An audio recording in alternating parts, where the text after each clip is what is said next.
89% of people have a dream that's already come true. They just forgot to look down. What does that even mean? Forgot to look down? I look down all the time, mostly because I drop snacks. Exactly. You're so busy looking for the big moment, you miss the thing already happening under your feet. So my dream could be like a lost potato chip? That's not what I meant. But stick around. Today we're talking about quiet dreams that snuck in while you weren't watching. Welcome back to the English Corner, your daily dose of effortless English. I'm Tina. And I'm Leo. Today we're digging into a weird truth. Sometimes you win without realizing it. And if you've ever felt like your dream is too far away, this episode might just show you it's already in your pocket. Covered in lint, probably. Get your mind out of the snack bag, Leo. This is about real life. Let's get into the main talk. Leo, can I ask you something? Is this one of those questions where I end up questioning my entire existence? Possibly. Have you ever had a dream that came true in the most boring way? Boring? Like no confetti, no slow motion running? No slow-mo, just a regular Tuesday. Huh. I mean, I always wanted to be a guy who could fix things. Not a professional, just competent. And I still can't. Remember the shelf I tried to assemble? It ended up with 5 extra screws and a permanent tilt. You call it the Leaning Tower of Pisa's awkward cousin. Exactly. I gave up after that. I'm no handyman. Wait, hold on. Let me just adjust my chair. It's wobbling again. Oh, hang on. I fixed that last week. Yeah, the screw was loose. There. Should be fine now. You just tightened it without thinking. Well, yeah. I do it all the time. And last month I fixed your microphone stand when it kept drooping. You did. And last Tuesday, you rehung that crooked picture in the hallway. That doesn't count. Those are just tiny things. Leo, you're literally the person who fixes things around here. Your dream already came true. It just ghosted you by dressing up as boredom. That's unsettling. My dream snuck in while I was not looking. Exactly. We spend so much time waiting for fireworks that we miss the ceiling fan that already spins every single day. Wow. That's deep. Did you get that from the life coach spoon? I'm serious. Your brain was so focused on the failed shelf from years ago, you ignored all the wins happening now. But shouldn't I have felt something? A spark? A ta-da moment? Maybe not. Sometimes a dream's arrival is just a quiet, oh, I'm doing this now. And English learners, listen, you might have a similar story. Is there something you can do now that once felt impossible? Something so small you forgot it was once a dream? Like, I didn't notice I had already learned how to order coffee in English without sweating. That's a perfect example. Try saying it out loud. I didn't notice I had already, and finish with your own win. I didn't notice I had already learned how to fix a wobbly chair. See? The language fits the realization. But here's the scary part. What if you never label it? What if you keep thinking you're failing because no one gave you a certificate? That's me. I wanted a diploma in chair fixing. But wait, what if the dream still feels too small? Like, fixing a chair isn't exactly building a house. True, but last Tuesday, instead of admitting you're handy, you wasted 34 minutes watching a video of a guy building a tiny house for his hamster. That was a quality video. The hamster had a veranda. Meanwhile, your own repaired lamp was flickering faithfully right next to you.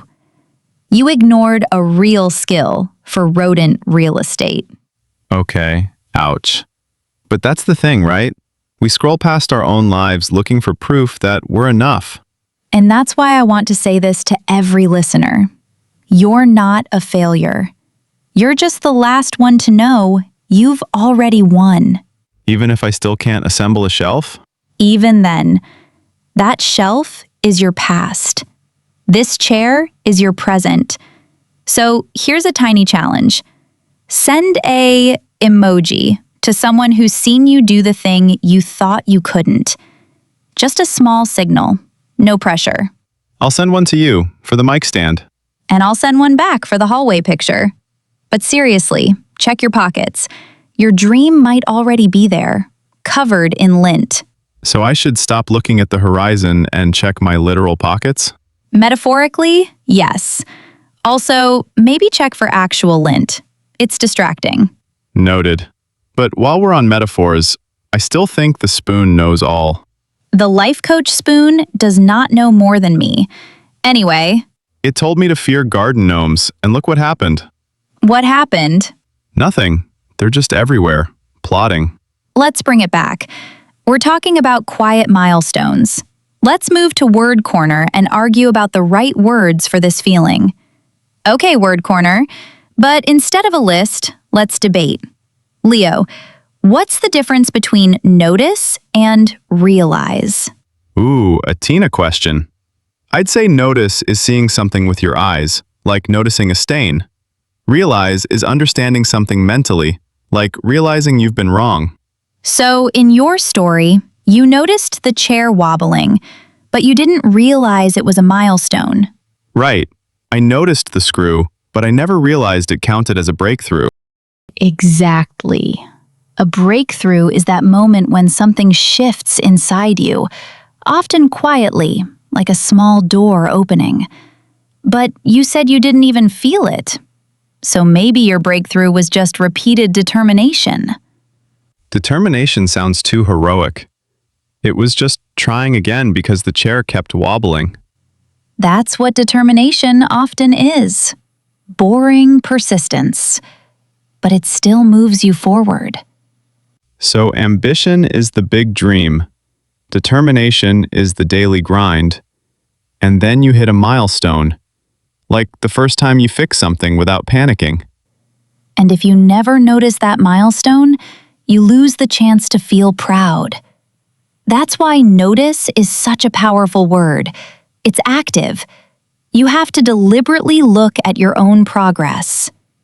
I think I was avoiding noticing because it felt safer to believe I was still the guy with the tilted shelf. If I noticed, I'd have to admit I might actually be a fixer. And that's scary. But notice this. You just used all our key words in a real feeling. Quietly, milestone, ambition, determination, breakthrough, notice. Did I? I wasn't even trying. That's the point. They slip in when you talk about real moments. Now, let's make it even more practical with Say It Better. In this segment, we take a harsh sentence and turn it kind. Leo, give me a mean thing you say to yourself about fixing things. I'm useless at fixing stuff. Better. I'm learning to fix things one step at a time. Okay, here's another. That shelf failure proves I have no talent. That shelf was just a first attempt. My skills have quietly grown since then. Fine. I'll never be a real handyman. I already fix things regularly. That makes me a real handyman in my own way. Last one. My success doesn't count because it's too small.